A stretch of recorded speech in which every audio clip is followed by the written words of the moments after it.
परमेश्वर राजा, तू जो पवित्र है पिता परमेश्वर खुदावंद राजा, जो हमें पवित्रता में चलाता है प्रभु जी, इसलिए खुदा आपका शुक्र अदा करते हैं। यस पिता परमेश्वर राजा, तूने आज का दिन परमेश्वर हमारे जीवन में जोड़ा पिता परमेश्वर राजा, इसलिए आपका शुक्र अदा करते हैं। हाँ खुदा पिता परमेश्वर राजा, तू अपनी बंदगी में परमेश्वर में रहना सिखाता है पिता परमेश्वर राजा, तेरे पाकीज़गी में रहना हमें सिखाता है, इसलिए आपका शुक्र अदा करते हैं। धन्यवाद देते पिता परमेश्वर राजा, तू सदैव हमारे संग रहता है, हमारे हाथ पकड़ के हमें चलाता है परमेश्वर राजा, इसके लिए आपका धन्यवाद देते पिता परमेश्वर। आपको पिता परमेश्वर, आपको धन्यवाद की भेंट चढ़ाते परमेश्वर राजा, क्योंकि प्रभु जी राजा बाइबल बताती है कि सच्चे मन से दी गई धन्यवाद की भेंट प्रभु जी तुझे सोती है परमेश्वर राजा। यस पिता परमेश्वर राजा, तो किसी और भेंट से प्रसन्न होने वाला परमेश्वर नहीं है खुदा परमेश्वर राजा, केवल तू धन्यवाद की भेंट से प्रसन्न होने वाला परमेश्वर प्रभु जी राजा, इसके लिए खुदा आपका शुक्र अदा करते परमेश्वर राजा।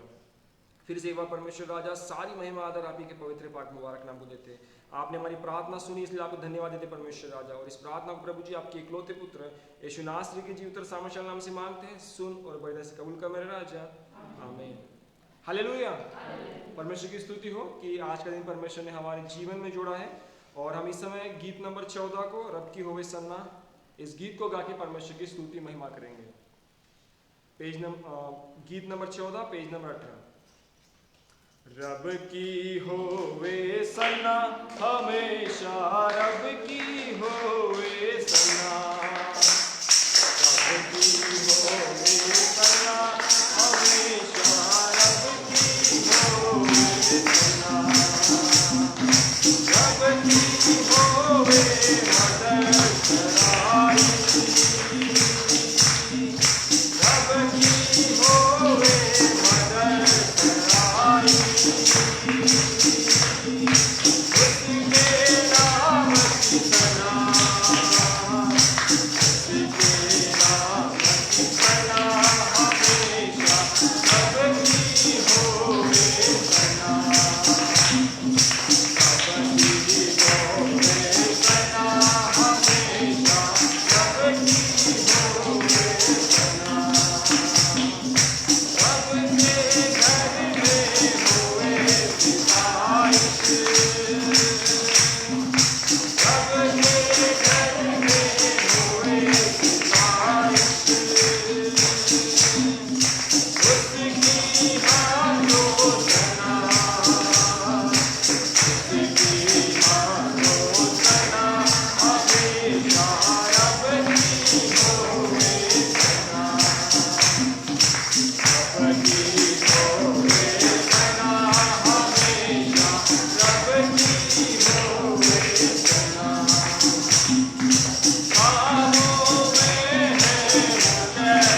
फिर से एक बार और एक गीत गाते हैं हम, तारीफ तारीफ मिलके करो सारे तारीफ, यीशु की जो है प्यारा मुंजी। हमारा जो मुंजी है, हमारा जो खजांची है, वो हमारा खजांची यीशु मसीह है, क्योंकि उसी के खजाने से, उसी की आसमानी खजाने से हमारे लिए शोहरत और दौलत और सारे वो तमाम आशीषें हमारे लिए आती हैं। गीत नंबर 9 को हम गाते हैं, तारीफ तारीफ। तारीफ तारीफ तारीफ दिल में करो सारे तारीफ तारीफ तारीफ तारीफ तारीफ दिल में करो सारे तारीफ, जो है प्यारा, जो है प्यारा, उसने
प्रकाशित वाक्य में हमें बताता है कि हम जब परमेश्वर के साथ उसके उस घर में हम होंगे तो हम केवल उसी को ताकेंगे वहाँ पे, क्योंकि वहाँ और कोई नहीं होगा। हम सब वहाँ होंगे और हमारा केवल परमेश्वर वहाँ होगा और हम उसके आगे रहेंगे और हम एक नया गीत गाएंगे। प्रकाशित वाक्य में बताता है कि जब हम वहाँ रहेंगे नया गीत गाएंगे, हम उसको ताकेंगे मतलब हम सिर्फ उसी को देखेंगे, है ना। क्या ही अच्छा हुआ नज़ारा होगा। आज हम यहाँ पे इस ज़मीन पे जीते हैं, परंतु आज हम परमेश्वर को अपने आँखों से नहीं परंतु हमारे दिलों से देखते हैं। परंतु वो समय आएगा कि जब हम हमारे आँखों से हम उसे देख नहीं पाएंगे। हालेलुया, परमेश्वर का धन्यवाद हो। आइए समय कि हम वचन की ओर बढ़ते हैं।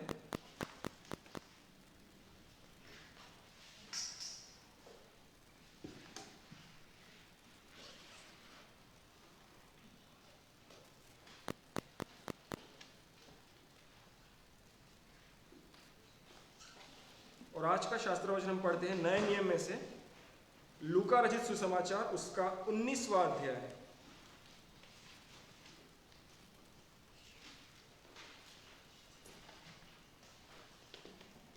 लूका रचित सुसमाचार उसका 19वां अध्याय हम इस वक्त पढ़ने जा रहे हैं, जिसकी 1 से लेकर 10 तक आयतों को हम अभी गौर करेंगे। मैं आपके लिए पढ़ता हूं। वह यरीहो में प्रवेश करके जा रहा था और देखो जक्कई नाम एक मनुष्य था जो चुंगी लेने वालों का सरदार और धनी था। वह यीशु को देखना चाहता था कि वह कौन है, परंतु भीड़ के कारण देख न सकता था क्योंकि वह नाटा था। तब उसको देखने के लिए वह आगे दौड़कर एक गुलर के पेड़ पर चढ़ गया, क्योंकि वह उसी मार्ग से जाने वाला था। जब यीशु उस जगह पहुंचा तो ऊपर दृष्टि करके उससे कहा, हे जक्कई, झट उतर आ, क्योंकि आज मुझे तेरे घर में रहना अवश्य है। वह तुरंत उतरकर आनंद से उसे अपने घर को ले गया। यह देखकर सब लोग कुड़कुड़ाट कर कहने लगे, वह तो एक पापी मनुष्य के यहाँ जा उतरा है। जक्कई ने खड़े होकर प्रभु से कहा, हे प्रभु, देख, मैं अपनी आधी संपत्ति कंगालों को देता हूँ, और यदि किसी का कुछ भी अन्याय करके ले लिया है तो उसे चौगुना फेर देता हूँ। तब यीशु ने उससे कहा, आज इस घर में उद्धार आया है, इसलिए कि यह भी इब्राहिम का एक पुत्र है, क्योंकि मनुष्य का पुत्र खोए हुए को ढूंढने और उनका उद्धार करने आया है। आमीन। आइए इस समय कि हम प्रार्थना में जाते हैं, हम मध्यस्थता की प्रार्थना करेंगे। और इस समय हम परमेश्वर ने हमें जो सारी आशीषें दी है उसके लिए हम प्रार्थना करेंगे, और साथ ही जो अच्छी बारिश परमेश्वर ने दी है उसके लिए भी हम प्रार्थना करेंगे, और हमारे सर के लिए भी हम इस समय प्रार्थना करते हैं। आइए हम हमारे आंखों को बंद करते हैं और सिरों को झुकाते हैं और हम प्रार्थना में जाएंगे। पवित्र सर्वशक्तिमान पिता परमेश्वर राजा, खुदा प्रभु जी, धन्यवाद के साथ आपके स्वर्गीय सिंहासन के निकट आते परमेश्वर राजा। तू जो इब्राहिम, इसहाक और याकूब का खुदा ने प्रभु जी राजा, तू हमारी प्रार्थनाएं दुआएं सुनने वाला परमेश्वर प्रभु जी, इसके लिए खुदा आपका शुक्र अदा करते हैं। हाँ परम पिता परमेश्वर राजा, तूने हमारी दुआएं सुनी है पिता परमेश्वर राजा, हम विश्वास करते हैं परम पिता परमेश्वर राजा। प्रभु जी राजा, पिछले संडे परमेश्वर खुदा अंदर राजा हमने तेरी हुजूरी में परमेश्वर राजा जो भी दुआएं की परमेश्वर खुदा अंदर राजा, वो आपने परमेश्वर राजा अपने स्वर्ग के घर में पिता परमेश्वर कबूल की परमेश्वर राजा, और उसका जवाब परमेश्वर राजा आपने हाँ और आमीन में दिया है परमेश्वर राजा, क्योंकि पिता परमेश्वर उसके हम गवाह है पिता परमेश्वर राजा। धन्यवाद देते पिता परमेश्वर राजा, तेरे नाम को ऊंचे पे उठाते पिता परमेश्वर खुदा अंदर राजा। धन्यवाद देते हैं हम सबों को प्रभु जी राजा, तूने पिछले हफ्ते प्रभु जी संभाले रखा परमेश्वर राजा।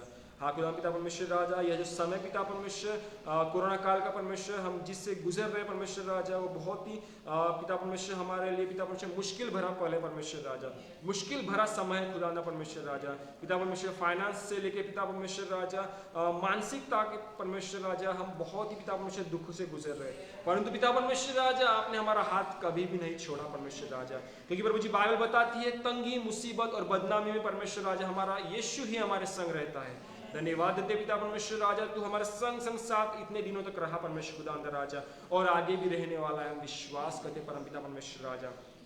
प्रभु जी राजा धन्यवाद देते हैं बारिश के लिए पिता परमेश्वर राजा, पिता परमेश्वर ने दुआ की परमेश्वर राजा और आपने हमें बारिश दी खुदा परमेश्वर राजा। धन्यवाद देते पिता परमेश्वर राजा। प्रभु जी साथ ही प्रार्थना दुआ करते परमेश्वर राजा, जिस जिस एरिया में परमेश्वर राजा भारी बारिश हुई खुदा परमेश्वर राजा, पिता परमेश्वर वहाँ जो भी भारी नुकसान हुआ पिता परमेश्वर राजा उसके लिए हम दुआ करते परमेश्वर राजा। जिन जिन लोगों को परमेश्वर तकलीफ हुई उनके घरों पिता परमेश्वर उजड़ के परमेश्वर राजा उनकी सहायता मदद कर परमेश्वर खुदा अंदर राजा। यस परमेश्वर, ऐसे बहुत सारे इलाके हैं परम पिता परमेश्वर राजा जहाँ पिता परमेश्वर लोग बेघर हो गए परमेश्वर राजा, पिता परमेश्वर उनकी सहायता करिए पिता परमेश्वर खुदावंद प्रभु जी राजा। यस पिता परमेश्वर राजा, उनके घरों की पिता परमेश्वर रक्षा कर प्रभु जी राजा। उन्हें खाने से लेकर पिता परमेश्वर हर एक चीज तू मुहैया कर परमेश्वर राजा। खासकर पिता परमेश्वर राजा मानसिक हियाव को मांगते परम पिता परमेश्वर राजा, उन्हें हियाव दे पिता परमेश्वर खुदावंद राजा, ताकि पिता परमेश्वर प्रभु जी राजा वे लोग पिता परमेश्वर तुझे भूलने न पाए परमेश्वर खुदावंद राजा, क्योंकि परमेश्वर उनकी भी नजरें पिता परमेश्वर आपकी ओर गड़ी रहती है परमेश्वर राजा। यस धन्यवाद देते पिता परमेश्वर खुदावंद राजा, धन्यवाद देते परमेश्वर राजा, तेरी उपस्थिति परमेश्वर इस वक्त हमारे बीच में है खुदावंद परमेश्वर राजा, क्योंकि पिता परमेश्वर तेरा वचन कहता है जहाँ 2 या 3 मेरे नाम से एकत्रित होते हैं उनके बीच में मैं उपस्थित होता हूँ। आज तो हमारे बीच में उपस्थित, इसलिए आपका शुक्र अदा करते हैं। हाँ पिता परमेश्वर राजा, इस पृथ्वी पर परमेश्वर जहाँ जहाँ तेरी आराधना चल रही है पिता परमेश्वर राजा, उस हर एक जगह परमेश्वर तू अपनी उपस्थिति दे पिता परमेश्वर खुदावंद राजा, उन सबों से बातचीत कर पिता परमेश्वर खुदावंद राजा। धन्यवाद देते परमेश्वर, हम सभी के स्वास्थ्य को आपने संभाल रखा, इसलिए आपका शुक्र अदा करते हैं। हम सब चर्च के लोगों प्रभु जी आपने संभाले रखा, इसलिए आपका धन्यवाद देते पिता परमेश्वर राजा। हमें पिता परमेश्वर आपने घर में संभाले रखा, हमारे नौकरी की जगह हमें संभाले रखा पिता परमेश्वर राजा, कोई भी इन्फेक्शन प्रभु जी आपने हमें होने नहीं दिया, इसलिए आपका शुक्र अदा करते परम पिता परमेश्वर राजा। यस पिता परमेश्वर धन्यवाद देते प्रभु जी राजा। यस पिता परमेश्वर, साथ ही पिता परमेश्वर प्रार्थना करते प्रभु जी हमारे पास बांध के पिता परमेश्वर राजा, जो इस समय प्रभु जी हॉस्पिटल गए पिता परमेश्वर राजा, जो भी ट्रीटमेंट पिता परमेश्वर आज वो जाने वाले ट्रीटमेंट से परमेश्वर राजा उनके संग साथ तू रहे पिता परमेश्वर राजा। और पिता परमेश्वर जिस तरह से भले चंगे वो यहाँ से जाते हैं पिता परमेश्वर, भले चंगे अपने घर वापस आएंगे, हम विश्वास करते परम पिता परमेश्वर राजा, उनके संग रहे, साथ रहे पिता परमेश्वर खुदावंद राजा। जो भी डॉक्टर्स पिता परमेश्वर ट्रीटमेंट करते हैं उनके संग तू साथ रहे, उनके हाथों को पिता परमेश्वर तू अपने हाथों से संभाल पिता परमेश्वर राजा। यस परमेश्वर, अपने तू खुदावंद परमेश्वर राजा अपने पास बांध को पिता परमेश्वर खुदावंद राजा, अपने दास को पिता परमेश्वर खुदावंद राजा, तू पिता परमेश्वर हियाव की आत्मा से भर परमेश्वर राजा, उन्हें ताकत दे पिता परमेश्वर खुदावंद राजा। धन्यवाद देते पिता परमेश्वर, तूने अब तक संभाला है, आगे भी तू संभालेगा, हम विश्वास करते पिता परमेश्वर राजा। यस पिता परमेश्वर, तूने हमारे आत्मिक पिता को संभाला, इसलिए आपका धन्यवाद देते हैं। धन्यवाद देते पिता परमेश्वर आज के इस दिन के लिए, और पिता परमेश्वर आज के इस आत्मिक मनने के लिए पिता परमेश्वर राजा। यस पिता परमेश्वर, जो तू मन्ना परमेश्वर में खिलाने जा रहा है परमेश्वर राजा, उस मन्ने से हमें तृप्त करने वाला है, विश्वास करते परमेश्वर राजा। इस मन्ने को पिता परमेश्वर आपके पवित्र हाथों में देते परमेश्वर राजा, क्योंकि बाइबल बताती है परमेश्वर राजा, जो स्वर्ग से उतरा मन्ना पिता परमेश्वर यहूदियों लोगों ने खा के पिता परमेश्वर वे लोग जीवित ना रह सके परमेश्वर राजा, परंतु पिता परमेश्वर हम विश्वास करते पिता परमेश्वर इस आत्मिक मन्ने को खा के हम जीवित रहते परमेश्वर राजा, क्योंकि यही जीवन की रोटी है पिता परमेश्वर राजा। यस परमेश्वर राजा, इस मन्ने के द्वारा प्रभु जी तू हमसे बातचीत कर पिता परमेश्वर राजा, हमें तृप्त कर परमेश्वर राजा, हमारे मन की जो भी सवाल जो भी उलझन है परमेश्वर उसे दूर कर, और पिता परमेश्वर हमें तृप्त कर परमेश्वर राजा, क्योंकि पिता परमेश्वर तू वह जल है पिता परमेश्वर, जिस जल को पी के पिता परमेश्वर राजा कोई भी प्यासा नहीं रहता परमेश्वर राजा। यह जिस तरह से परमेश्वर तूने सामरी को कहा कि तू अगर मुझसे पानी मांगती तो तू कभी प्यासी ना रहती। हाँ परम पिता परमेश्वर राजा, हम भी पिता परमेश्वर उसी जल को पी रहे पिता परमेश्वर राजा। धन्यवाद देते पिता परमेश्वर कि तू हमें तृप्त करने वाला परमेश्वर है। आज के वचन को आपके पवित्र हाथों में सौंपते, यहाँ उपस्थित सबों को आपके पवित्र हाथों में सौंपते परमेश्वर राजा। मैं अपने आप को पवित्र आपके पवित्र ऐसे हाथों में सौंपता परमेश्वर राजा, सहायता करिए पिता परमेश्वर राजा। आज तू हमसे बातचीत करने वाला हम विश्वास करते। फिर से एक बार सारी महिमा आदर आप ही के पवित्र पाक मुबारक नाम देते परमेश्वर राजा, और इस प्रार्थना को आपके इकलौते पुत्र यीशु नासरी के जीवित और सामर्थ्यशाली नाम से मांगते हैं, सुन और बड़े से कबूल कर मेरे राजा, आमीन। हालेलुया, परमेश्वर की स्तुति हो। आइए हम आज का जो शास्त्र वचन है हम पढ़ने जा रहे हैं। हमने इसे बहुत बार हमने इस पे अध्ययन किया, हमने पढ़े हैं, और आज फिर से एक बार परमेश्वर चाहता है कि इस वचन से हम लोग फिर से एक बार जाएं। और ये जो है ये चुंगी लेने वाले जक्कई के बारे में बताया गया है। ओके, तो नए नियम में हम देखते हैं बहुत सारे दृष्टांत है, परंतु ये एक दृष्टांत नहीं है, ये एक एविडेंस है, ये एक सबूत है। ये सबूत है जो लूका ने लिखा है। जो लूका जो यीशु मसीह के कई साल बाद आता है, उसने यीशु मसीह को नहीं देखा, वो एक डॉक्टर है। जो लूका जब सुनता है यीशु मसीह के बारे में सुसमाचार सुनता है, तो वो अपना इन्वेस्टिगेशन चालू करता है कि यीशु मसीह कौन था, कैसे वो जिए, क्या जिए। वो पवित्र आत्मा से भर जाता है और उसने बहुत सारी स्टडी की और उसने यीशु मसीह की बायोग्राफी लिखी, और जो बायोग्राफी आज हम पढ़ते हैं, लूका रचित सुसमाचार। और एक खास बात उसकी ऐसी है कि वो एक डॉक्टर था। तो जब डॉक्टर लोग किसी चीज़ को देखते हैं, किसी चीज़ के बारे में बात करते हैं, तो वो ऐसे ही बात नहीं करते हैं, वो उसको बराबर समझते हैं पहले और उसके हिसाब से वे बात करते हैं। तो हम जब लूका ने यह सुसमाचार लिखा तो बिल्कुल भी उसने ऐसा ही नहीं लिखा, परंतु पवित्र आत्मा से भर के, क्योंकि बाइबल हमें गवाही देती है कि ये पवित्र शास्त्र पवित्र आत्मा से रचाया गया है ना। भला ये किसी इंसानों ने लिखा है, परंतु इसे लिखने वाला कौन है? पवित्र आत्मा खुद है। पवित्र आत्मा ने उनका मार्गदर्शन किया और उन लोगों ने इसे लिखा है। और यहाँ पे एक जो हम दृष्टांत आज देख रहे हैं चुंगी लेने वाले के बारे में, ठीक है। तो चुंगी लेना, हमने इसके पहले भी ये पढ़ा है, तो हमें पता है चुंगी लेना मतलब क्या है, एक पाप को दर्शाता है। चुंगी लेना एक पाप को दर्शाता है, और उस समय के हिसाब से, ठीक है, उस समय के हिसाब से जितने भी व्यवसाय थे, ठीक है, तो मूसा के नियम के यह विरुद्ध व्यवसाय था। मूसा ने जो परमेश्वर के द्वारा नियम दिए थे हम सब लोगों को, तो उससे यह विरुद्ध था, ठीक है। मतलब चुंगी लेना यह एक पाप को कहलाता था। और हम देखते हैं पहले वाक्य में यहाँ लिखा है, वह यरीहो में प्रवेश करके जा रहा था, और देखो जक्कई नाम एक मनुष्य था जो चुंगी लेने वालों का सरदार और धनी था। यहाँ पे पहले वचन में हमें यह बताया जा रहा है कि वह चुंगी लेने वाला नहीं था, परंतु चुंगी लेने वालों का सरदार था। मतलब जितने भी चुंगी लेने वाले थे वो इसके अंडर में काम करते थे। ओके, तो वो लोग जो भी पैसा इकट्ठा होता था वो इसे दिया करते थे, और ये क्या करता था, वो रोमी सम्राट जो थे उनके अंडर में जितनी भी चुंगी थी वो जमा किया करता था। ओके, और चुंगी लेने के बारे में भी बताया जाता है कि वो किस तरीके से चुंगी लिया करता था, कि अधर्म से, मतलब जिसके पास हो भी नहीं, जो नहीं दे पाता था, उससे वो जोर जबरदस्ती करके लिया करता था। इसलिए लोग उसे पापी पापी कहते थे, लोग इससे घृणा करते थे। परंतु यहाँ पे जब हम देखते हैं उसका जो नाम यहाँ पे लिखा है जक्कई, जक्कई, अगर हम इसके नाम को अगर यहूदियों के डिक्शनरी में अगर हम ढूंढे तो जक्कई का मतलब होता है बहुत पवित्र। जक्कई का मतलब होता है पवित्र। और जब इसके माँ बाप ने जब इसे पैदा किया, और तब उन्होंने सोचा होगा कि मेरा बेटा बहुत अच्छा बनेगा, बड़ा होगा, बहुत अच्छे अच्छे काम करेगा, है ना, तो इसलिए उन्होंने उसका नाम जक्कई रख दिया। और जब इसके दोस्त लोग जब इससे बातचीत करते होंगे तो इसकी बहुत मजाक उड़ाते होंगे, क्योंकि इसका नाम कैसा है, पवित्र है। इसका नाम पवित्र है, परंतु काम कैसे है इसके, अशुद्ध जैसे काम है इसके, बहुत ही अशुद्ध जैसे काम है। और परमेश्वर क्या करता है, बाइबल बताती है कि वह किसको ढूंढने आया, खोए हुए को ढूंढने आया। जो बीमार है उनके लिए आया, जो बीमार है उनके लिए आया, जो पापी है परमेश्वर उनके लिए आया, ताकि वे निजात पाए। क्योंकि इस धरती पे जितने भी लोग आए वो किनके लिए आए, सभी धर्मियों के लिए आए। जो भी धर्मी थे, जो अच्छे हैं, सब उनके लिए आए, है ना। और जो पापी है उनका क्या करने आए, नाश करने आए, है ना। सभी धर्म ग्रंथ वही बताते हैं कि पापियों का क्या होने वाला है, नाश होने वाला है। परंतु यीशु मसीह किस लिए आया, वह बचाने आया है। और यहाँ पे जब हम देखते हैं वह यरीहो में प्रवेश करके आ रहा है, यरीहो। ओके, तो यीशु मसीह ने अपनी जो जर्नी स्टार्ट की, तो जर्नी से वो कहाँ से आ रहा था, वो सामरी से आ रहा था, वो सामरिया से आ रहा था। सामरिया से आते आते उसे कहाँ जाना था, यरूशलेम जाना था। तो उसके लिए बहुत सारे रास्ते थे, कोई एक ही रास्ता नहीं था, और अच्छे अच्छे रास्ते थे उसके लिए, ठीक है। यरीहो से जो रास्ता था वो केवल आम रास्ता था, बहुत ही नॉर्मल रास्ता था, परंतु फिर भी यीशु मसीह ने वह रास्ता चुना। क्यों चुना, क्योंकि यीशु मसीह परम प्रधान परमेश्वर है, वह हमारे दिलों को जानने वाला परमेश्वर है। वह जानता है कि किसको मेरी जरूरत है, और उस समय यीशु मसीह की जरूरत जक्कई को भी थी। यीशु मसीह ने अपने आत्मिक आंखों से वह सब चीजें देख ली थी कि जक्कई एक ऐसा मनुष्य है जिसे मेरी जरूरत है। और केवल जक्कई ही नहीं, अगर हम आगे के अध्याय अगर पढ़ते हैं तो बहुत सारे लोग हैं यरीहो में जिनको यीशु मसीह की जरूरत थी। इसलिए यीशु मसीह ने कोई और रास्ता नहीं अपनाया। यीशु मसीह सीधे डायरेक्ट यरूशलेम जा सकते थे, परंतु उन्होंने क्या किया कि उन्होंने यरीहो से जाना अच्छा समझा। और अगर हम इतिहास में अगर यरीहो के बारे में देखते हैं तो यरीहो एक ऐसा देश है जिसे परमेश्वर ने अपने लोगों को पहले बार दिया। जब यहूदी लोग घूम के जब आ रहे थे, मिस्र से आ रहे थे, उन्होंने मिस्र से बाहर निकले, जब उन्होंने पहला कोई अगर गढ़ उन्होंने जींका था तो वो था यरीहो। यरीहो की दीवार उन्होंने गिराई परमेश्वर के सामर्थ से। परंतु हम आगे देखते हैं, जब हम इतिहास में पढ़ते हैं तो परमेश्वर ने यरीहो को बहुत श्राप दिया है। यरीहो को श्राप दिया है कि यरीहो कभी भी बन नहीं पाएगा। और यीशु मसीह के आगमन तक, जब यीशु मसीह का पहला आगमन यहाँ हुआ, तब तक यरीहो बना नहीं था।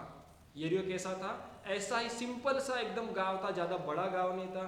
वहाँ क्या था कि समुद्र से लोग व्यवसाय के लिए आया करते थे, ठीक है। वहाँ पे ये लोग चुंगी लिया करते थे, कुछ लोग पर्यटक लोग वहाँ पे आया करते थे, ठीक है। सिर्फ इतना ही वो था, लोग वहाँ पे जाना पसंद नहीं करते थे। जिस तरीके से सामरिया में लोग जाना पसंद नहीं करते थे, उसी तरीके से यरीहो में जाना पसंद नहीं करते थे, ठीक है। परंतु यीशु मसीह ने लोगों के सोच से परे किया। हम लोग यही सोचते हैं, है ना, हम जब भी कहीं जाते हैं, कहीं जाना है, तो हम लोग पहले उसके बारे में सोच लेते हैं। सपोज हमें इको पार्क जाना है, ठीक है, तो हमने किसी से सुना होगा वो अच्छा है, तभी हम वहाँ जाएंगे ना। अगर लोगों से हमने सुना है कि वो बकवास है, कुछ भी नहीं है वहाँ पे, बहुत बेकार है, तो क्या हम वहाँ जाएंगे? बिल्कुल भी नहीं जाएंगे। परंतु यीशु मसीह ने वैसा नहीं किया। यीशु मसीह ने वैसा नहीं किया, क्योंकि यीशु मसीह क्या है? परमेश्वर है। वो क्या करते हैं, परमेश्वर हमारे सोच से परे काम करते हैं कभी भी, ठीक है। हमारी सोच एक लिमिटेड सोच होती है, परंतु परमेश्वर की सोच वैसी नहीं होती। परमेश्वर हमारे लिए जीता है, ठीक है। हम खुद के लिए जीते हैं, परंतु परमेश्वर हमारे लिए जीने वाला परमेश्वर है ना। हम बहुत बार देखते हैं कि लोगों को मन्नत मांगने के लिए बहुत दूर दूर जगह तक जाना पड़ता है, पहाड़ी चढ़नी पड़ती है, सीढ़ियाँ चढ़नी पड़ती है, ठीक है।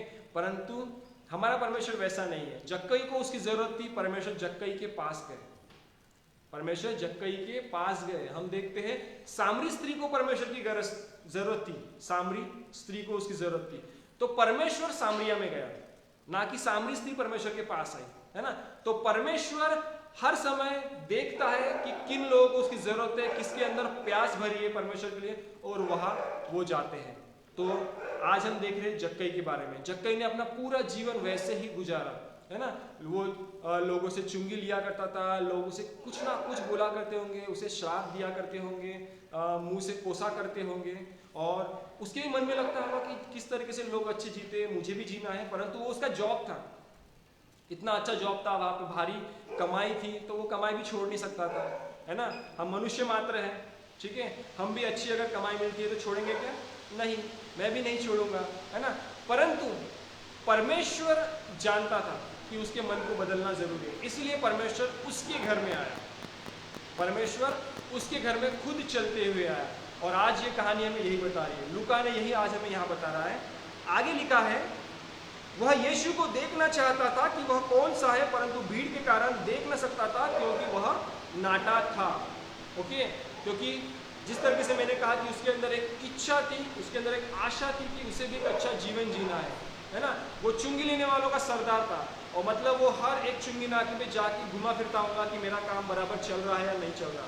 और चुंगी नाके पे बाहर से व्यापारी लोग आते थे, तो जब बाहर से व्यापारी लोग आ रहे हैं तो बाहर से कहानियां भी आती होंगी, है ना, कि कोई तो भी एक यहूदी इंसान है जो बहुत सारे चमत्कार करता है, लंगड़ों को चलाता है, अंधों को आंखें देता है ना, बीमारों को चंगा करता है।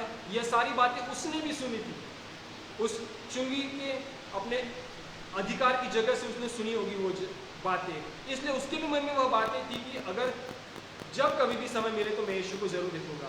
और आज यीशु मसीह खुद उसके एरिया में आते हैं, यरीहो में आते हैं। यरीहो में प्रथम अगर किसी व्यक्ति को परमेश्वर चंगा करते हैं तो वह था जक्कई।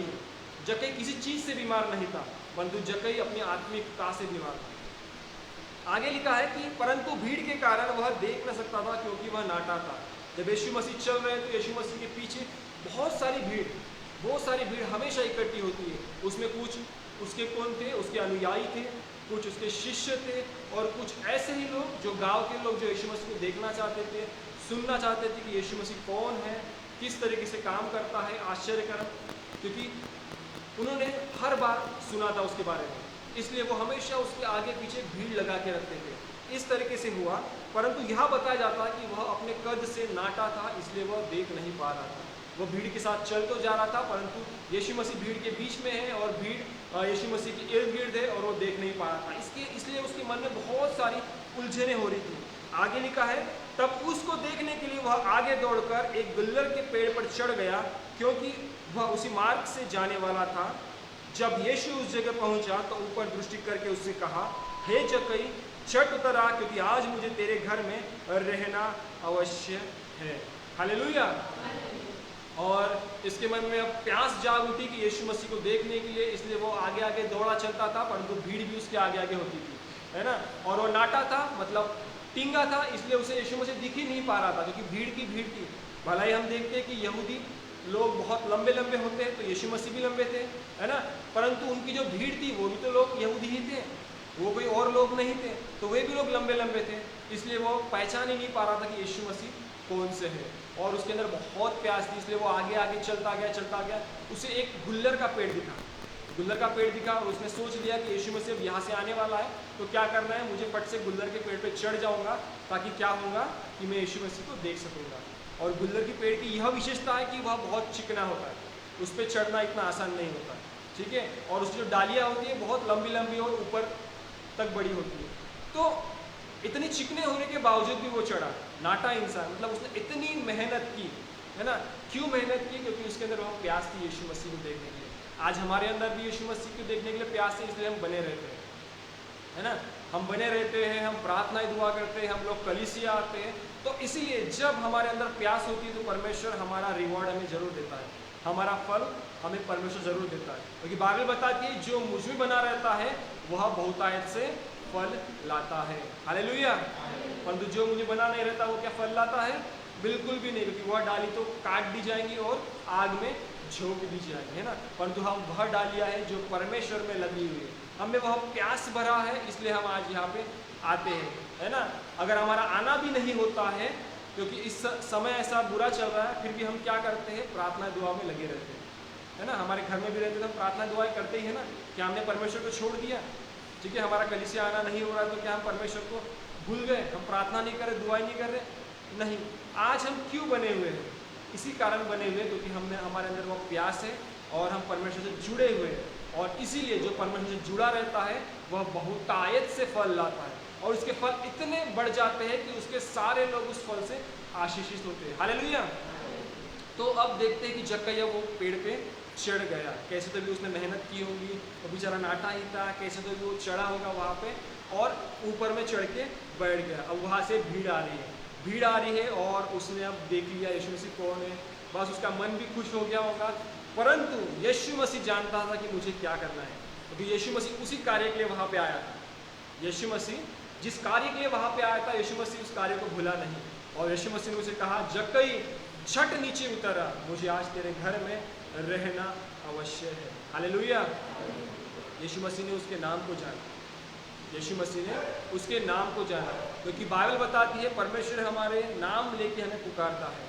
परमेश्वर हमें नाम लेके पुकारता है, वह हमें जानने वाला परमेश्वर है। और परमेश्वर ने जक्कई को आवाज़ दिया और जक्कई बहुत खुश हो गया होगा।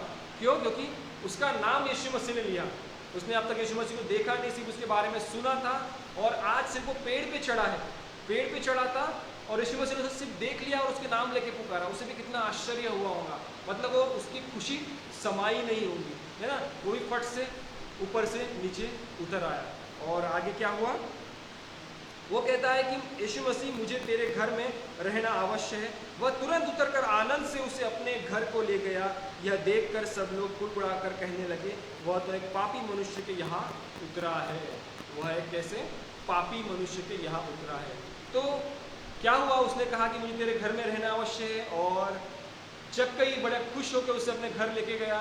उसकी यीशु मसीह की पहुनाई उसने की होंगी, परंतु इतनी सारी भीड़, सभी भीड़ तो घर के अंदर नहीं गए होंगे, क्योंकि जब जब यीशु मसीह किसी के घर में जाते थे तो सारी भीड़ बाहर उनका वेट करते रहती थी, है ना। तो यहाँ पे भी वैसे ही हुआ, परंतु भीड़ क्या कह रही है कि वह एक पापी मनुष्य के यहाँ जा उतरा है, पापी मनुष्य के यहाँ जा उतरा है। तो ये भीड़ कौन थी? सबसे पहले अगर हम ध्यान दें तो ये भीड़ कौन थी? ये यीशु मसीह के साथ चलने वाले ही लोग थे, कोई और नहीं थे। कि जो बाहर से आए, इधर से आए, उधर से आए, वो लोग नहीं थे, ठीक है। वो बिल्कुल भी लोग नहीं थे, वो उसी के साथ रहने वाले लोग थे। अभी तक उन्होंने यीशु मसीह के ही प्रचार को सुना था, यीशु मसीह के सुसमाचार को ही सुना था, और फिर भी वो क्या कह रहे हैं कि वो एक पापी इंसान के यहाँ जा उतरा है। मतलब यीशु मसीह को वो अभी कोसने लगे। हालेलुया। यीशु मसीह को वो लोग कोसने लगे, पर क्या यह बराबर था? नहीं, क्योंकि वो यीशु मसीह को समझ ही नहीं पाए। हमारे जीवन में भी ऐसा ही होता है। हम जब तरक्की करते हैं ना, तो तरक्की से क्या होता है? लोग क्या होते हैं? कुड़कुड़ाने लगते हैं, लोगों को जलन होती है। अगर हमारे यहाँ कुछ अच्छी चीज़ अगर आ गई, हमें कोई अच्छी चीज़ खरीद ली, बस लोगों की आंखों में दिख जाता है और लोगों की आंखें क्या हो जाती है? जलन करना चालू हो जाती है ना। और मतलब ऐसा हो जाता है कि हमने हमारे घर में कुछ लिया और उनके आंखों में हमने मिट्टी झोंक दी, उनके आंखें खुजलानी चालू हो जाती है, उनके दिल कैसे तो भी करने हो जाते हैं। जब तक उनके मुंह से हमारे लिए कुड़कुड़ाहट ना निकले, वे लोग खुश नहीं होते हैं। ऐसे भी लोग होते हैं। तो ये वही भीड़ है जो यीशु मसीह के साथ थी, और हमारे साथ भी वैसा ही होता है। हमारे ही लोग बोलते हैं, हमारे लिए लोग कोसते हैं, कोई और नहीं आता दूर से, है ना। कि अगर हमने कोई अच्छी चीज़ ले ली तो कोई दिल्ली से आके हमें कोई कोसने वाला नहीं रहता है कि तुमने ऐसा ले लिया, 2 नंबर की कमाई होगी तुम्हारी, ऐसा वैसा। दिल्ली से नहीं आता कोई, ठीक है, या फिर बॉम्बे से या फिर नागपुर से नहीं आएगा। हम जहाँ पे रहते हैं वहीं के लोग, हमारे दोस्त लोग, ठीक है, जिनके साथ हम लोग रहते हैं, एक ही थाली में हम लोग खाते हैं, वही लोग हमें कोसते हैं, है ना। कि बराबर है, 2 नंबर की कमाई है बाबा, तुम्हारे पास तो आएगा, हम क्या है बाबा, गरीब लोग हैं, है ना। इस तरीके से टोकने वाले लोग होते हैं। क्यों? क्योंकि उनके अंदर वह चीज़ भरी होती है, यहूदियों का खमीर, जो नहीं भरना होना चाहिए। हमारे अंदर अगर कुछ चाहिए तो वो चाहिए हमें परमेश्वर का खमीर होना चाहिए हमारे अंदर परमेश्वर का खमीर होना चाहिए। यीशु मसीह हमें यही सिखाता है आगे के कुछ अध्यायों में कि जो खमीर है, खमीर को यहाँ पे शिक्षाएं बताई गई है, शिक्षा है, बाइबल की शिक्षा है। तो हमारे अंदर कौन सी शिक्षाएं होनी चाहिए? बाइबल की शिक्षाएं हमारे अंदर होनी चाहिए, ना कि बाहर की समाज की शिक्षाएं, है ना। जिसके अंदर बाहर की समाज की शिक्षाएं भरी होती है वे लोग कुड़कुड़ाना चालू कर देते हैं अपने ही लोगों के लिए। अपने ही लोग जब तरक्की करते हैं, यहाँ हम देखते हैं जक्कई कोई बाहर का व्यक्ति नहीं था, क्योंकि जहाँ पे यीशु मसीह आए हैं उसी नगर का वह व्यक्ति था। तो लोगों ने उसके बारे में कुड़कुड़ाना नहीं चाहिए था, क्योंकि वो तो जक्कई के घर में आया है ना। मतलब अब जक्कई की जिंदगी बदलने वाली है, लोगों ने यह सोचना चाहिए था कि जक्कई की जिंदगी बदलने वाली है, जक्कई अब तरक्की करने वाला है, जक्कई अब पाप को छोड़ देगा। पर लोगों ने यह नहीं सोचा। लोगों ने यह सोचा कि वो पापी है तो पापी ही है, वो पापी ही रहेगा, पापी ही मरेगा। मतलब लोग क्या बन जाते हैं? जज बन जाते हैं। लोग हमारे लाइफ के जज बन जाते हैं। अगर लोगों ने हमारे जीवन में अगर एक भी गलती देख ली तो लोग सोचते हैं ये गलत है, गलत ही रहेगा और गलत होके ही मरेगा। मतलब उसके जीवन में कुछ भी चेंज होने नहीं वाला, है ना। बल्कि लोगों ने तो यह सोचना चाहिए कि क्या हमारा दोस्त है, हमारा रिश्तेदार है, तो क्या इसमें बदलाव आना चाहिए, इसमें बदलाव आना चाहिए, ये अच्छा बनना चाहिए। अगर इस घर में आज कुछ खाने के लिए नहीं है तो कल इसका बंगला बन जाना चाहिए, कल इसका बंगला बन जाना चाहिए। ऐसा लोगों ने सोचना चाहिए, ऐसी सोच हम में आनी चाहिए। तो ऐसा खमीर कौन सा है? परमेश्वर का खमीर है। परमेश्वर हमें प्यार करना सिखाता है। परमेश्वर यीशु मसीह जो है हमें प्यार करना सिखाता है, भेदभाव करना हमें कदापि सिखाता नहीं है। क्योंकि अगर यीशु मसीह ने भेदभाव किया होता तो यीशु मसीह जक्कई के घर में कदापि गए नहीं होते, कदापि गए नहीं होते, परंतु उसके घर में गए। क्यों? क्योंकि जक्कई में वह बचपना था। बाइबल यहाँ सिखाती है कि हमें बच्चों की तरह रहना चाहिए। बच्चे जैसे क्या होते हैं? निर्दोष होती है, उनकी आंखें निर्दोष होती है। उन्हें उनके लिए नहीं, उन्हें कुछ भी नहीं पता होता कि ये दुश्मन है या हमारा कोई अपना है। ठीक है, हम जब संसार में रहते हैं तो हमारे अड़ोस पड़ोस में हमारा झगड़ा होते जाता है कभी, या फिर किसी से बहुत अच्छे से रहते हैं, प्यार से रहते हैं। परंतु हमारे छोटे बच्चे होते हैं, उन्हें नहीं समझता कि ये कौन है, और वो उनसे बातचीत करते हैं, उन्हें अच्छी तरीके से स्माइल देते हैं, है ना। तो इस तरीके से हमें रहना है। बाइबल हमें यह सिखाती है कि हमें कैसे रहना है, उस तरीके से बालक की नहीं रहना है, बालक की नहीं। हमने और एक एविडेंस बाइबल में हमने बहुत बार देखा कि एक जगह यीशु मसीह बैठे होते हैं और सारे माँ लोग जो होती है वो अपने बच्चों को यीशु मसीह के पास लाती है ना, आशीर्वाद लेने के लिए। और उसके चेले क्या करते हैं? बच्चों को भगाना चालू कर देते हैं। परंतु यीशु मसीह कहते हैं नहीं, बच्चों को मेरे पास आने दो। क्यों? क्योंकि स्वर्ग का राज्य बच्चों के ही समान है। जो बच्चा बन के मेरे पास आएगा, जो बच्चा बन के मेरे पास आएगा वही स्वर्ग का अधिकारी होगा। बच्चा बन के, मतलब हमें भेदभाव हमारे अंदर नहीं होना चाहिए।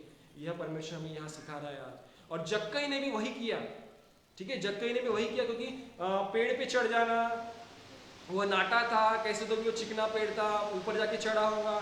जब उसे लोगों ने देखा होगा तो हंसी मजाक भी उड़ाई होगी, तो एक अजब ही तरीके से दिखता होगा, है ना। क्योंकि वो चुंगी लेने वाला का सरदार था, एकदम नाटा।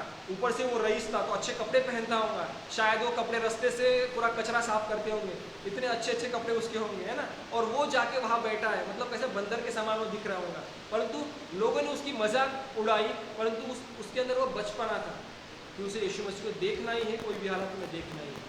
और इसी बचपने को यीशु मसीह ने पसंद किया। तो हमें भी ज़रूरी है कि हमें क्या करना है? परमेश्वर के पास बालक के मन से आना है ना, बच्चों के मन की तरह आना है। और हमें क्या करना है? हमारे अंदर जो भी यहूदियों का खमीर अगर भरा है, ठीक है, अगर हमारे अंदर कोई भी यहूदियों का खमीर भरा है, बाहर की शिक्षा अगर हमारे अंदर भरी है, तो वो सारी शिक्षा हमें आज निकाल देनी है। हमें क्या करनी है? परमेश्वर की शिक्षाएं भरनी है। जिस तरीके से वो जो भीड़ थी वो उसके अपने ही लोग थे जो उसके लिए कुड़कुड़ा रहे थे। तो हमें ध्यान देना है कि हमें कभी भी अपनों के लिए कुड़कुड़ाना नहीं है। जब हमारे अपने जब तरक्की कर रहे हैं तो हमें उनके लिए क्या करना है? तारीफ करनी है ना, उनके लिए प्रार्थना दुआ करना कि वो जितने बढ़ रहे हैं और आगे चल के और ज़्यादा बढ़े। क्योंकि परमेश्वर यही तो चाहता है, परमेश्वर यही चाहता है कि हम क्या करें? एक दूसरे का बोझ उठा के चलें, एक दूसरे का बोझ हम प्रार्थना में उठा के चलें, यही परमेश्वर हमसे चाहता है। आगे हम पढ़ते हैं, 7वां वचन फिर से पढ़ूंगा। यह देखकर सब लोग कुड़कुड़ा कर कहने लगे, वह तो एक पापी मनुष्य के यहाँ जा उतरा है। जक्कई ने खड़े होकर प्रभु से कहा, हे प्रभु, देख मैं अपनी आधी संपत्ति कंगालों को देता हूँ, और यदि किसी का कुछ भी अन्याय करके ले लिया है तो उसे 100 गुना फेर देता हूँ। अब वह यीशु मसीह जक्कई के घर में तो जा उतरा, परंतु उससे जो भी कुछ बातचीत हुई है यहाँ कुछ बताया नहीं गया कि जक्कई के द्वारा क्या बातचीत हुई है। पवित्र आत्मा ने उस बात को यहाँ पे छिपाए रखा है, क्योंकि पवित्र आत्मा चाहता है कि हम सबों का ध्यान उस पाप के ऊपर जाए जो जक्कई में था, ठीक है, ना कि उनकी बातचीत की तरफ जाए।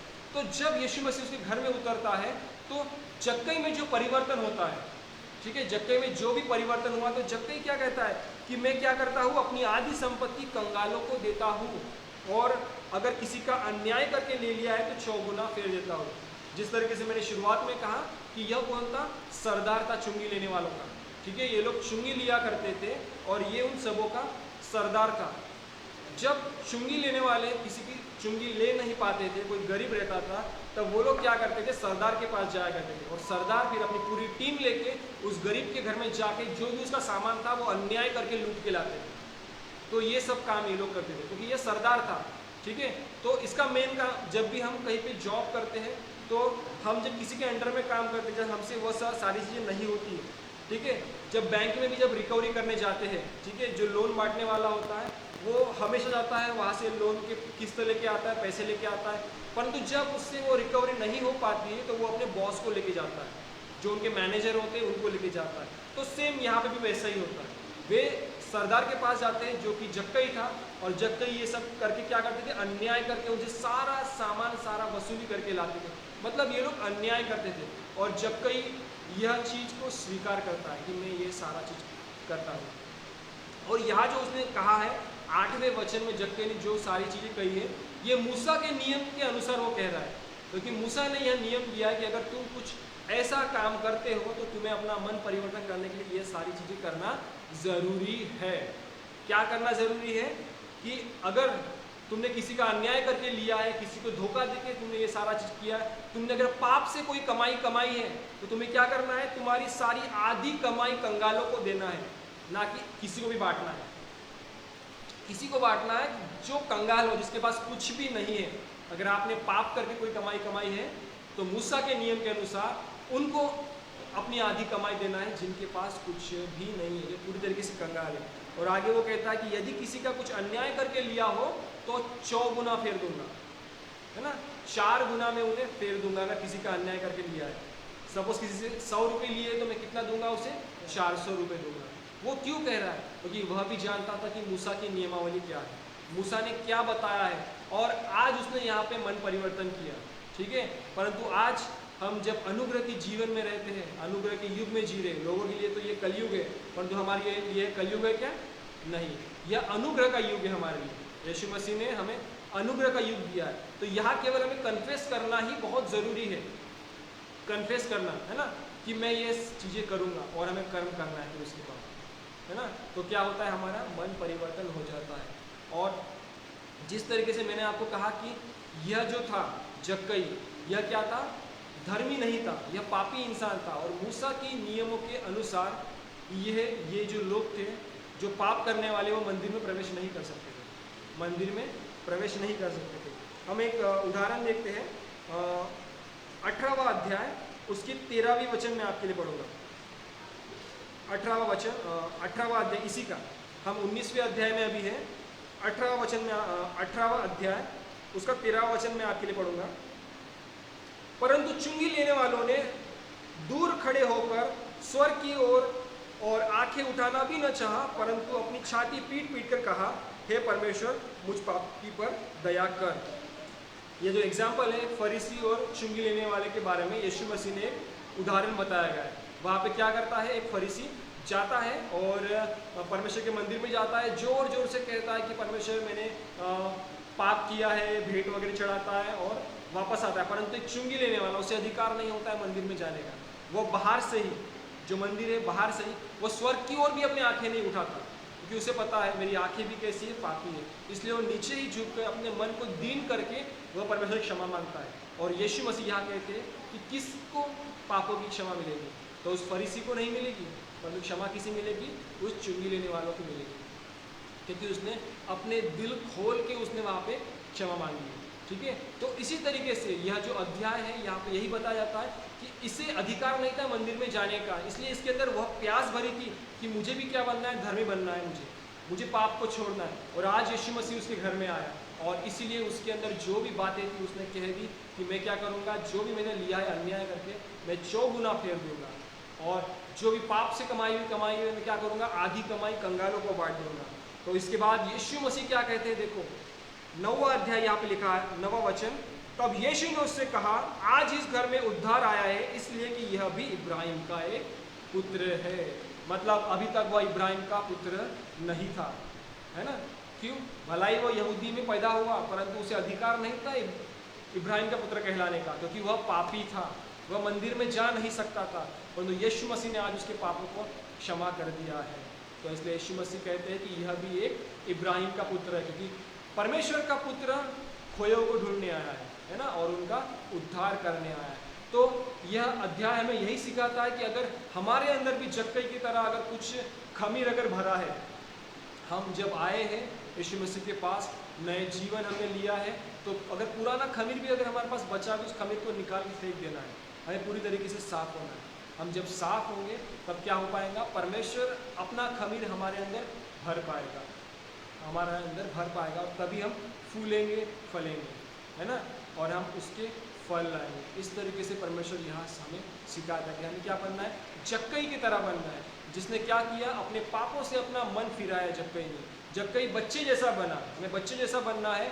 हमें जैसी बच्चों की आंखें होती है, जो किसी के लिए कुछ भी सोचते नहीं है, सभी के लिए वो एक जैसे होते हैं ना, सभी लोग उनके लिए एक जैसे होते हैं, कोई चोर हो कोई डाकू हो, उनके लिए एक जैसा ही होता है। तो हमारी भी आंखें, हमारी नज़र ये वैसे ही होनी चाहिए, ना कि हम भीड़ जैसे बने। यहाँ पे जो दूसरा जो ग्रुप बताया जाता जो है भीड़, जो भीड़ थे, जो उनके अपने ही लोग थे, हमें उनकी तरह नहीं बनना है ना। तो हमें भीड़ की तरह नहीं, परंतु उस जक्कई की तरह बनना है, जिसने अपना मन का पूरी तरीके से पश्चाताप किया और आखिरकार वह परमेश्वर के पास आया, और परमेश्वर ने उसे वह अधिकार दिया कि जो अधिकार के वह लायक नहीं था। क्योंकि मूसा के अनुसार जो भी लोग पाप करते थे वह इब्राहिम के लोग नहीं थे, परंतु आज यीशु मसीह ने हमें इब्राहिम की संतान बनाई है केवल विश्वास के द्वारा। अगर हम यीशु मसीह पे विश्वास कर लेते हैं, हम हमारे पापों को छोड़ देते हैं, तो हम कैसे हो जाते हैं, नई सृष्टि बन जाते हैं। पुरानी बातें हमारे लिए पूरी तरीके से बीत जाती हैं, हम सब नए हो जाते हैं, और उस इब्राहिम के हम क्या कहलाते हैं, वारिस कहलाते हैं। हालेलुया। मैं विश्वास करता हूँ कि परमेश्वर इस वचन के द्वारा हम सबों को आशीषित किया होगा, और ये समय है कि हम परमेश्वर को भेंट चढ़ाते हैं, और हम गीत गाएंगे और उस समय हम परमेश्वर को भेंट चढ़ाते हैं।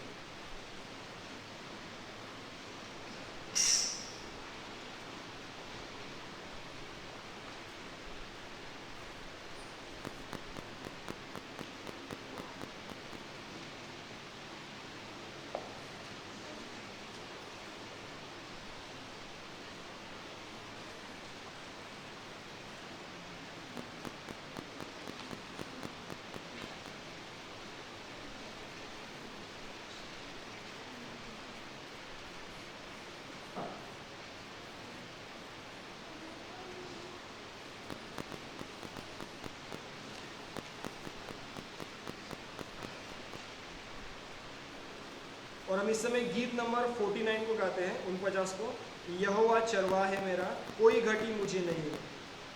गीत नंबर 49।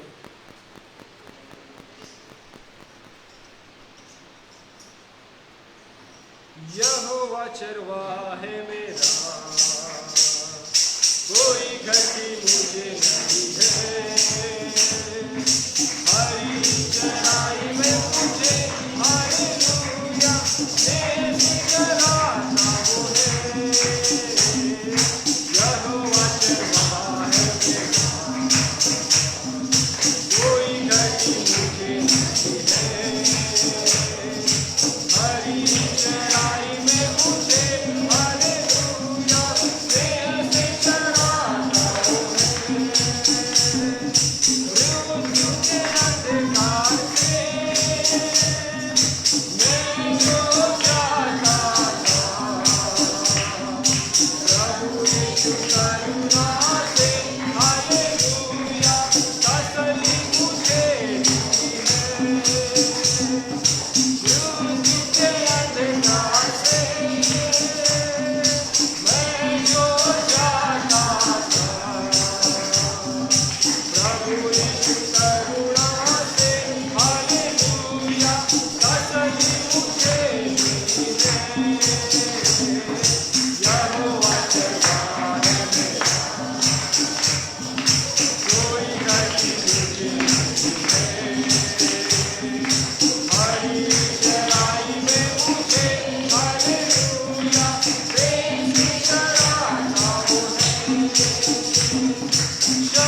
पवित्र सदस्य तुम्हें पिता परमेश्वर राजा। धन्यवाद देते पिता परमेश्वर राजा कि आपने प्रभु जी हमसे बातचीत की वचनों के द्वारा प्रभु जी राजा। हमें अपने पिता परमेश्वर आत्मिक मन से पिता परमेश्वर ने तृप्त किया, इसलिए आपका शुक्र अदा करते हैं। हाँ पिता परमेश्वर राजा, हमारे जीवन में जब जीते हैं परमेश्वर राजा, हमसे बहुत सारी गलतियाँ खताएँ हो जाती है परमेश्वर राजा। परंतु पिता परमेश्वर तू हमें जीना सिखाता है परमेश्वर राजा। तू हमें सिखाता है कि हमें जब कई पिता परमेश्वर राजा जीना है पिता परमेश्वर राजा। जिस तरीके से जक्कई ने मन फिराव किया उस तरीके से हमें भी मन फिराव करना जरूरी है, ना कि हमें उस भीड़ की ओर देखना है। हाँ पिता परमेश्वर राजा, भीड़ तो पिता परमेश्वर कई सारे जवाब हमें दे जाती है, परंतु हमें पता है हमें जवाब देने वाला, हमारा न्याय करने वाला परम पिता परमेश्वर तू है परमेश्वर राजा। हमारी आंखें उस भीड़ की तरफ नहीं, परंतु हमारी आंखें पिता परमेश्वर राजा उस सियोन की तरह लगी रहती है परमेश्वर राजा, क्योंकि उस सियोन से तू हमसे बातचीत करता है परमेश्वर राजा। और पिता परमेश्वर राजा तू हमें उत्तर देता है परमेश्वर राजा, इसलिए आपका शुक्र अदा करते हैं। यस पिता परमेश्वर, तू हमें कदापि अकेला नहीं छोड़ता, इसलिए प्रभु जी आपका धन्यवाद देते परमेश्वर राजा। धन्यवाद देते पिता परमेश्वर, आपने हमारी प्रार्थनाएं दुआएं सुनी पिता परमेश्वर राजा। मध्यस्थता की प्रार्थनाओं परमेश्वर राजा आपने कबूल किया, इसलिए आपका शुक्र अदा करते हैं। हाँ पिता परमेश्वर राजा, जिस तरीके से परमेश्वर आज हम यहाँ पे उपस्थित है परमेश्वर राजा, हमें हमारे घरों तक जाने के लिए कुछ सहायता मदद कर परमेश्वर राजा। यस पिता परमेश्वर राजा, हमें पिता परमेश्वर बरकतों से भरने वाला परमेश्वर विश्वास करते राजा। खासकर परमेश्वर इस प्रार्थना करते प्रभु जी राजा, जो भेंटे परमेश्वर राजा तेरी भंडार में परमेश्वर राजा तेरे लोगों ने परमेश्वर लाए परमेश्वर राजा, उस भंडार को पिता परमेश्वर तेरे पवित्र हाथ में सौंपते परमेश्वर राजा। यस पिता परमेश्वर राजा, इस भंडार को तू स्वर्ग में याद करने वाला परमेश्वर प्रभु जी राजा। तू कहता है जो इस धरती बोलते हैं उस स्वर्ग में वो खोने वाले पिता परमेश्वर राजा, वो वहाँ पे पिता परमेश्वर लहराएंगे पिता परमेश्वर। इसे पिता परमेश्वर धन्यवाद देते पिता परमेश्वर, यहाँ के भंडारों को वो वहाँ खोलेंगे परमेश्वर, हम विश्वास करते पिता परमेश्वर राजा। यस पिता परमेश्वर, जिन्होंने जितना दिया उससे 100 गुना तू उन्हें भरने वाला परमेश्वर, हम विश्वास करते, उन्हें सारी तू आशीष से भरने वाला, हम विश्वास करते परमेश्वर राजा। तू सबों की कुव्वत बढ़ाने वाला परमेश्वर, इसलिए आपको शुक्र अदा करते, धन्यवाद देते पिता परमेश्वर राजा। फिर से परमेश्वर राजा हम धन्यवाद देते आज के इस दिन के लिए, आज के इस वचन के लिए परम पिता परमेश्वर राजा। और खुदा परमेश्वर सारी महिमा आदर आप ही के पवित्र पाक मुबारक नाम मुझे परमेश्वर राजा। आपने हमारी प्रार्थना सुनी, इसलिए धन्यवाद देते हैं। और इस प्रार्थना पर प्रभु जी आपके इकलौते पुत्र यीशु नासरी की जीवित और सामर्थ्य नाम से मांगते हैं, सुन और बड़े कबूल कर मेरे राजा, आमीन। प्रभु की प्रार्थना। हे हमारे पिता तू जो स्वर्ग में है, तेरा नाम पवित्र माना जाए, तेरा राज्य आए, तेरी इच्छा है स्वर्ग में होती है वैसे इस पृथ्वी में पूरी होती है। हमारे दिन भर की रोटी को आज देते, जिस प्रकार हम अपने अपने को क्षमा करते हैं उसी प्रकार तुम हमारे प्रति क्षमा करो, परीक्षा में होगा और जो साई बुराई से बचा, वो राज्य और आकर और महिमा सदा आमीन। अब हमारे परमेश्वर का प्रेम, यीशु मसीह का महान अनुग्रह, पवित्र आत्मा की सहभागिता संगति हम सबों के साथ, विशेषकर यीशु मसीह के दूसरे आगमन तक ऐसे ही बने रहे।